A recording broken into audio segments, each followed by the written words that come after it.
শুরু হয়ে গিয়েছে বাঙালির শ্রেষ্ঠ উৎসব দুর্গাপুজো। এই আবহে সোমবার সন্ধ্যায় রায়গঞ্জের ঐতিহ্যবাহী বিপ্লবী ক্লাবের পুজোর উদ্বোধন হলো। এই অনুষ্ঠানে উপস্থিত ছিলেন রাজ্যের মন্ত্রী সত্যজিৎ বর্মন, সভাধিপতি পম্পা পাল, করণদিঘির বিধায়ক গৌতম পাল, শচীন সিংহ রায়, চৈতালি ঘোষ সাহা, সুশীল গোস্বামী, তপন দাস, সনকিন দাস সহ অনেকেই। পুজো উদ্বোধন ঘিরে মেতে উঠেছেন সকলেই। এবারে বিপ্লবী ক্লাবের বিশেষ আকর্ষণ টেরাকোটা শিল্পের ছোঁয়া। সকলকে শারদীয়ার শুভেচ্ছা জানিয়েছেন সভাধিপতি।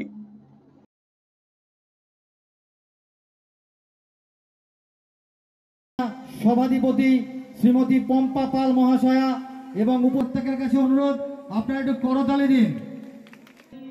পঞ্চায়েত সমিতির সদস্য তো হাততালি দেবেন সবাই। সভাধিপতি পম্পা পাল মহাশয়া থেকে শুরু করে চৈতালি থেকে শুরু করে গৌরাঙ্গদা আছেন। অবসান এবং মাতৃপক্ষের সূচনা ঘটেছে এবং মা দুর্গার চরণে নতমস্তক।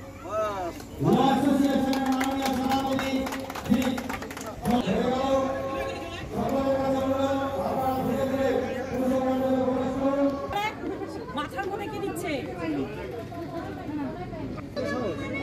না, একটাও নেই। দারুণ চেষ্টা করলাম।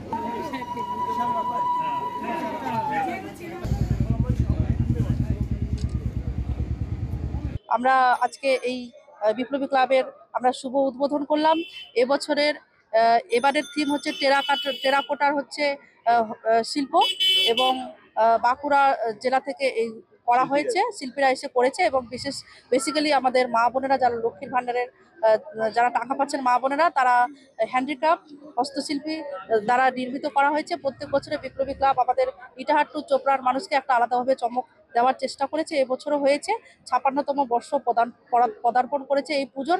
খুব ভালো লাগছে। প্রত্যেক বছরে আমি আসি এই পুজোর শুভ উদ্বোধনে, এবছরে এসেছি, খুব ভালো লাগছে। সকল উত্তর দিনাজপুর জেলাবাসীকে এই মহাচতুর্থীর শুভ লগ্নের শুভক্ষণে অনেক অনেক শুভেচ্ছা। শারদীয়ার সকলের যাতে পুজো ভালো কাটে, আনন্দ কাটে, এই কামনা করি।